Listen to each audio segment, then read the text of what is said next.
Om Swastiastu. Terima kasih atas kesempatan yang telah diberikan kepada kami. Kami dari kelas A Program Studi Sastra Agama dan Pendidikan Bahasa Bali, jurusan Dharma Acarya Sekolah Tinggi Agama Hindu Negeri Empu Kuturan Singaraja. Sebelumnya, perkenalkan saya Nilu Putulisna Rekayani dengan NIM 20110211013. Dan rekan saya Nikadek Budiani dengan NIM 20110211015. Pada kesempatan kali ini kami akan membahas tentang mata kuliah landasan pendidikan dengan materi aliran-aliran baru dalam pelaksanaan pendidikan. Nah, adapun hal yang akan kita bahas pada pertemuan kali ini yaitu tentang latar belakang, rumusan masalah, tujuan, pembahasan taman siswa, perjuangan sebelum sudah mendirikan taman siswa, perguruan kebangsaan taman siswa, ruang pendidik INS Kayu Tanam, serta kesimpulan. Bab 1 Pendahuluan. Latar belakang. Pendidikan adalah sebuah usaha yang sadar untuk memanusiakan manusia, yang dimana manusia itu adalah insan pendidikan yang membutuhkan proses pendewasaan diri dari dalam untuk menjalani hidupnya. Yang pada hakikatnya pendidikan merupakan sesuatu yang universal dan berlangsung terus-menerus dari generasi ke generasi. Upaya memanusiakan manusia melalui pendidikan dilaksanakan sesuai pandangan hidup sosial budaya setiap masyarakatnya. Sebuah pendidikan merupakan sarana yang diciptakan untuk membentuk manusia yang utuh. Tentunya, sasaran dari pendidikan ini adalah manusia. Yang dimana pendidikan ini bermaksud untuk menumbuhkan kembangkan potensi-potensi kemanusiaan, yang dimana potensi kemanusiaan yang dimaksud adalah seperti benih untuk menjadi manusia seutuhnya. Pendidikan selalu mengalami perkembangan seiring dengan perkembangan sosial budaya dan perkembangan ilmu teknologi. Perkembangan pendidikan itu mengakibatkan terbentuknya pemikiran-pemikiran yang membawa pembaharuan pendidikan yang disebut juga dengan aliran-aliran pendidikan. Pemikiran-pemikiran di dalam pendidikan itu berlangsung seperti diskusi yang berkepanjangan, yaitu pemikiran-pemikiran terdahulu selalu ditanggapi dengan pro dan kontra oleh pemikiran-pemikiran berikutnya. Dari pemikiran-pemikiran tersebut, maka terbentuklah sebuah aliran-aliran baru yang merupakan perkembangan dari aliran sebelumnya, yang tentu memiliki tujuan untuk membentuk suatu pola pikir manusia yang lebih baik dengan mengikuti aliran-aliran dalam pendidikan. Ada dua pokok jenis aliran pendidikan yang pada hakikatnya bersifat non-formal, yang menjadi aliran pokok pendidikan nasional. Kedua aliran pokok tersebut sangat perlu kita pelajari, terutama dalam menambah wawasan tentang aliran-aliran pendidikan yang ada di Indonesia. Yang dimana dua pokok aliran tersebut adalah Taman Siswa dan INS Kayu Tanam.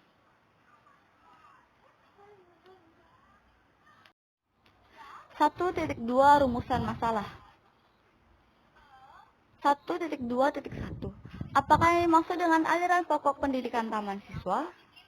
1.2.2 Bagaimanakah perjuangan sebelum dan sesudah didirikannya taman siswa? 1.2.3 Bagaimanakah asas tujuan, upaya, serta hasil yang dicapai dari perguruan taman siswa? 1.2.4 Bagaimanakah ruang pendidik INS Kayu Tanam? 1.3 Tujuan. 1.3.1 Untuk mengetahui apa yang disebut dengan aliran pokok pendidikan taman siswa. 1.2.3 Untuk mengetahui perjuangan sebelum dan sesudah didirikannya taman siswa. 1.3.3 Untuk mengetahui asas tujuan, upaya, serta hasil yang dicapai dari perguruan taman siswa. 1.3.4 Untuk mengetahui ruang pendidik INS Kayu Tanam. Bab 2 Pembahasan. A. Taman siswa. Didirikannya taman siswa yang berisi kepentingan pendidikan di lingkungan taman siswa ditujukan untuk semua suku secara umum tanpa melihat ras, suku, daerah, wilayah, keyakinan, dan keagamaan atau golongan tertentu. Selain itu, waktu pendiriannya pun terutama ditujukan sebagai reaksi atas pendidikan yang diselenggarakan oleh pemerintah Belanda yang cenderung merugikan kepentingan bangsa Indonesia, baik mengenai kesempatan yang diberikan, diskriminasi bangsa dan golongan, maupun kepentingan hasil pendidikan, misalnya hanya untuk menyiapkan pegawai rendahan yang dibutuhkan oleh Belanda. Pemikiran-pemikiran yang pada saat pendidikan di lingkungan taman siswa itu juga menjadi realisasi pendidikan yang telah diakui oleh tokoh-tokoh dari aliran pendidikan dunia. Hal yang tidak kalah penting adalah bahwa gagasan atau pemikiran itu telah dilaksanakan dalam pendidikan nasional sekarang ini, seperti sistem Ahmong, yang dimana ada pelaksanaan sekolah kejuruan dan sebagainya. Ada riwayat singkat pendidikan taman siswa. Pendiri pendidikan taman siswa yang lebih dikenal dengan perguruan taman siswa ini adalah seorang bangsawan dari Yogyakarta yang bernama R.M. Suwardi Suryaningrat, yang dilahirkan di Yogyakarta pada tanggal 2 Mei 1889 dari ayah yang bernama K.P.H. Suryaningrat, yang dimana setelah usia 39 tahun atau 40 tahun Jawa, tepatnya pada tanggal 23 Februari 1928, beliau berganti nama menjadi Ki Hajar Dewantara. Pendidikan yang telah ditempuh dimulai dari sekolah dasar Belanda atau Jerusalem Lagere School, kemudian melanjutkan pendidikan ke sekolah dokter di Sofia. Berhubung kekurangan biaya, sekolah ini ditinggalkan, kemudian bekerja dan memasuki dunia politik bersama lulusan Sofia yang lain seperti Dr. Cipto Mangunkusumo dan Dr. Danurjo Setiabudi atau Dr. Louis Dekker. B. Perjuangan sebelum dan sesudah mendirikan taman siswa. Perjuangan sebelum mendirikan taman siswa, yang dimana sebelum memasuki lapangan pendidikan bersama dengan dua teman lainnya, Dr. Cipto Mangunkusumo dan Dr. Danurjo Setiabudi atau Dr. Louis Dekker, Ki Hajar Dewantara mendirikan organisasi politik yang bersifat revolusioner, sehingga terkenal dengan nama tiga serangkai pendiri Inisiatif Partij atau IP. Dan saat itu juga, pada 1912, Ki Hajar Dewantara bersama dengan Dr. Cipto Mangunkusumo mendirikan Komite Bumi Putra yang bertujuan memprotes adanya keharusan bagi rakyat Indonesia yang dijajah untuk merayakan kemerdekaan Nederland dari penindasan Napoleon yang dengan paksa mengumpulkan uang sampai ke pelosok-pelosok. Brosur pertamanya yang berjudul Seandainya Aku Orang Belanda, dari karannya sendiri yang secara singkat isinya tidak selayaknya bangsa Indonesia yang ditindas ikut merayakan kemerdekaan dari bangsa Belanda yang menindasnya. Karena dianggap bahaya, Ki Hajar Dewantara kemudian diinternir ke Bangka, kemudian diinternir ke negara Belanda atas permintaannya sendiri. Yang dimana pada masa ini, dan di tempat inilah ia mendapatkan kesempatan untuk mempelajari masalah pendidikan dan pengajaran.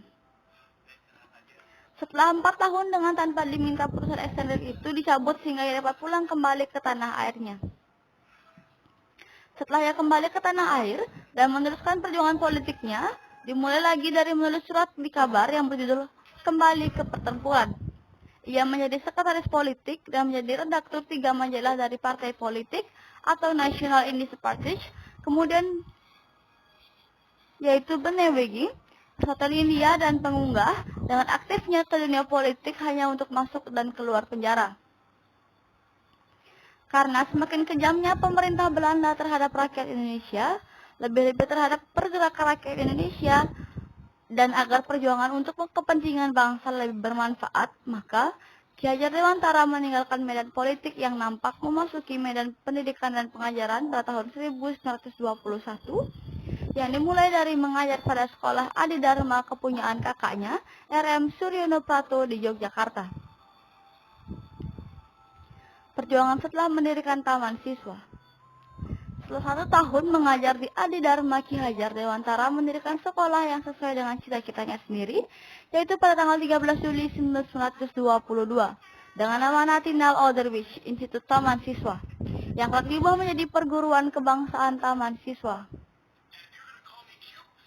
Perjuangannya mengalami banyak rintangan, tetapi semuanya dapat diatasi bakat keberanian dan keuletan yang dari sifat yang dimilikinya. Dalam tahun 1924, ia dikenakan pajak rumah tangga, tapi ia tidak suka membayarnya karena keluarganya yang menempati 2 kamar yang dikelilingi kelas-kelas di tengah perguruannya. Menurut taksirannya, seharusnya tidak kena pajak dan barang-barang milik perguruan juga seharusnya bebas dari pajak tersebut. Akhirnya barang-barang kepunyaan taman siswa dilelang di depan umum. Kemudian pajak itu dikembalikan setelah Ki Hajar Dewantara mengajukan protes, dan atas kedermawanan pembeli, barang-barang yang milik taman siswa yang terlelang tersebut diserahkan kembali kepada taman siswa. Rintangan berikutnya adalah adanya ordonasi sekolah partikuler yang dikeluarkan pada tanggal 17 September 1932. yang dimana isinya sekolah partikular harus meminta izin dahulu. Guru-guru sebelum memberi pelajaran harus memiliki izin mengajar, dan isi pelajaran tidak boleh melanggar peraturan negeri dan harus sesuai dengan sekolah negeri. Ki Hajar Dewantara menentangnya karena ordonasi itu dianggap melampaui batas, sehingga ia mengirimlah protes kepada Gubernur Jenderal. Meskipun sikap tersebut mendapatkan sambutan dari partai-partai serta banyak harian yang diperjuangkan pula di Volkert, akhirnya ordinasi itu dibatalkan pada tahun 1933. Tipu muslihat lain dengan dikeluarkannya larangan mengajar selama 2 tahun, yaitu 1134 sampai dengan 1136. Guru taman siswa yang terkena korban lebih dari 60 orang, bahkan ada cabang taman siswa yang ditutup selama 1 tahun.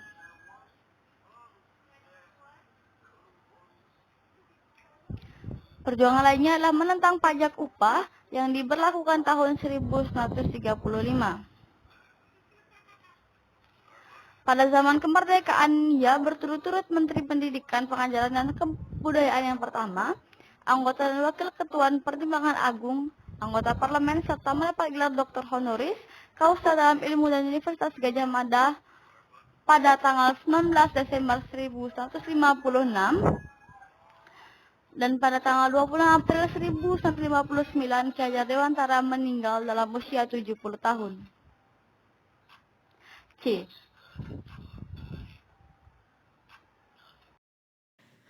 Swastiastu. Saya Kadek Budiani dari kelompok 7. Di sini saya akan melanjutkan materi tentang aliran-aliran dalam pelaksanaan pendidikan di Indonesia yang ketiga, yaitu perguruan kebangsaan taman siswa. Perguruan kebangsaan taman siswa didirikan oleh Ki Hajar Dewantara yang lahir pada tanggal 2 Mei 1889 dengan nama Suwardi Suryaningrat. Pada tanggal 3 Juli 1932 di Yogyakarta, yakni dalam bentuk yayasan, selanjutnya mulai didirikan Taman Indira atau Taman Kanak-kanak, dan kursus guru, selanjutnya Taman Muda atau SD, disusul Taman Dewasa merangkap Taman Guru. Sekarang ini telah dikembangkan sehingga meliputi pula Taman Madya, Prasarjana, dan Sarjana-Sarjana Wiyata. Dengan demikian, taman siswa telah meliputi semua jenjang persekolahan. Kemudian asas dan tujuan taman siswa.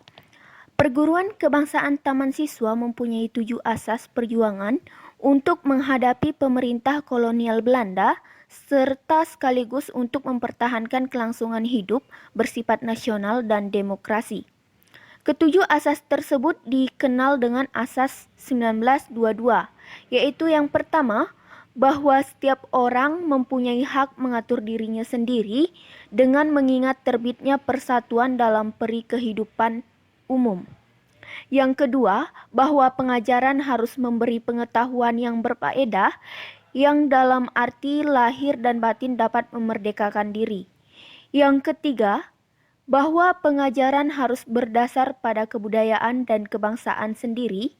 Yang keempat, bahwa pengajaran harus tersebar luas sampai dapat menjangkau kepada seluruh rakyat. Yang kelima, hidup dengan kekuatan sendiri. Yang keenam, bahwa sebagai konsekuensi hidup dengan kekuatan sendiri, maka mutlak harus mempelajari sendiri segala usaha yang dilakukan. Yang ketujuh, berhamba pada anak didik dalam perkembangan selanjutnya taman siswa melengkapi asas 1922 tersebut dengan dasar-dasar 1947 yang disebut pula Pancadharma, yaitu asas kemerdekaan, asas kodrat alam, asas kebudayaan, asas kebangsaan, dan asas kemanusiaan. Tujuan perguruan kebangsaan taman siswa yaitu yang pertama, sebagai badan perjuangan kebudayaan dan pembangunan masyarakat tertib dan damai. Yang kedua, membangun anak didik menjadi manusia yang merdeka lahir batin, luhur akal budinya, serta sehat jasmaninya untuk menjadi anggota masyarakat yang berguna dan bertanggung jawab atas keserasian bangsa, tanah air, serta manusia pada umumnya. Kemudian upaya-upaya pendidikan yang dilakukan Taman Siswa. Di lingkungan perguruan untuk mencapai tujuannya, Taman Siswa berusaha dengan jalan, yaitu yang pertama, menyelenggarakan tugas pendidikan dalam bentuk perguruan dari tingkat dasar sampai tingkat tinggi. Yang kedua, mengikuti dan mempelajari perkembangan dunia di luar Taman Siswa. Yang ketiga, menumbuhkan lingkungan hidup keluarga Taman Siswa sehingga dapat tampak wujud masyarakat Taman Siswa yang dicita-citakan. Yang keempat, meluaskan kehidupan ketaman siswaan di luar lingkungan masyarakat perguruan. Yang kelima, menjalankan kerja pendidikan untuk masyarakat umum dengan dasar-dasar dan hidup Taman Siswa. Yang keenam, menyelenggarakan usaha-usaha kemasyarakatan dalam masyarakat dalam bentuk-bentuk badan sosial, usaha-usaha pembentukan kesatuan hidup kekeluargaan sebagai pola masyarakat baru Indonesia, usaha pendidikan kader pembangunan. Kemudian yang ketujuh yaitu mengusahakan terbentuknya pusat-pusat kegiatan kemasyarakatan dalam berbagai bidang kehidupan dan penghidupan masyarakat. Selanjutnya yaitu hasil-hasil yang dicapai. Berbagai hal seperti pemikiran tentang pendidikan nasional, lembaga-lembaga pendidikan dari Taman Indria sampai dengan sarjana wiyata dan sejumlah besar alumni perguruan. Ketiga, pencapaian itu merupakan pencapaian sebagai suatu yayasan pendidikan. Kemudian selanjutnya, ruang pendidik INS Kayu Tanam. Ruang pendidik INS atau Indonesia Netherlands School didirikan oleh Muhammad Sjavij, lahir di Matan, Kalbar tahun 1895. Pada tanggal 31 Oktober 1926 di Kayu Tanam atau Sumatera Barat. Selanjutnya, asas dan tujuan ruang pendidik INS Kayu Tanam. Pada awal didirikan ruang pendidik INS Kayu Tanam mempunyai asas-asas yaitu berpikir logis dan rasional, keaktifan atau kegiatan, pendidikan masyarakat, memperhatikan pembawaan anak, dan menentang intelektualisme. Setelah kemerdekaan Indonesia, Muhammad Sjavij mengembangkan asas-asas pendidikan INS menjadi dasar-dasar pendidikan Republik Indonesia. Tujuan ruang pendidik INS Kayu Tanam yaitu mendidik rakyat ke arah kemerdekaan, memberi pendidikan yang sesuai dengan kebutuhan masyarakat, mendidik para pemuda agar berguna untuk masyarakat, menanamkan kepercayaan terhadap diri sendiri dan berani bertanggung jawab, mengusahakan mandiri dalam pembiayaan. Selanjutnya yaitu usaha-usaha ruang pendidik INS Kayu Tanam. Yang pertama yaitu memantapkan dan menyebarluaskan gagasan-gagasannya tentang pendidikan nasional.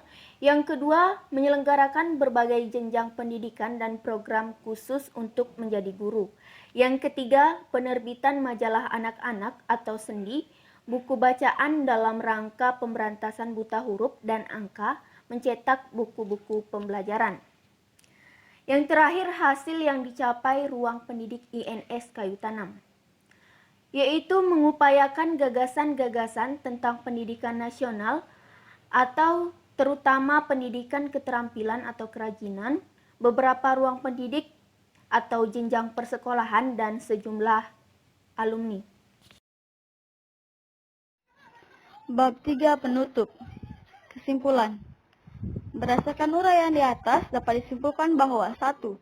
Perguruan Kebangsaan Taman Siswa didirikan oleh Ki Hajar Dewantara yang lahir pada tanggal 2 Mei 1889 dengan nama Suwardi Suryaningrat pada tanggal 3 Juli 1932 di Yogyakarta. Pada awal didirikannya, Perguruan Kebangsaan Taman Siswa ini berbentuk yayasan yang selanjutnya mulai didirikan Taman Indira atau Taman Kanak-kanak dan Kursus Guru. Selanjutnya Taman Muda atau SD Disusul taman dewasa merangkap taman guru atau Mulo Quick School. Pendidikan di lingkungan taman siswa berbeda dengan sekolah-sekolah yang didirikan Belanda pada saat itu, yakni bahwa pendidikan taman siswa ditujukan untuk semua suku bangsa secara umum tanpa melihat ras, suku, daerah, wilayah, keyakinan, dan keagamaan, ataupun golongan tertentu. Beberapa asas pendidikan gagasan Ki Hajar yang diberikan pada taman siswa adalah asas kemerdekaan, asas kodrat alam, asas kebudayaan, asas kebangsaan, dan asas kemanusiaan. 2. INS Kayu Tanam mengupayakan gagasan-gagasan tentang pendidikan nasional, khususnya tentang pendidikan keterampilan atau landasan pendidikan 333, kerajinan, dan GAG. Beban tentang jenjang pendidikan persekolahan, asas-asas pendidikan pada INS Kayu Tanam adalah berpikir logis, keaktifan, pendidikan masyarakat, memperhatikan bakat anak, dan menentang intelektualisme. Adapun sumber-sumber dari materi ini adalah buku aliran baru dalam pendidikan karya Agus Yono tahun 1978 yang diterbitkan di Bandung oleh CV Ilmu. Buku karya Ki Hajar Dewantara bagian pertama, pendidikan, yang diterbitkan di Yogyakarta oleh Majelis Luhur Persatuan Taman Siswa pada tahun 1977. Yang terakhir ada buku pendidikan non formal yang diterbitkan oleh Fala Production di Bandung, karya Yuju Sujana pada tahun 2004. Demikian yang dapat kami sampaikan dalam aliran pendidikan ini. Jika ada salah kata mohon dimaafkan. Saya Disna, mewakili setengah tim yang bertugas, pamit undur diri, saya tutup dengan para Santi. Om Santi, Santi, Santi Om. Terima kasih.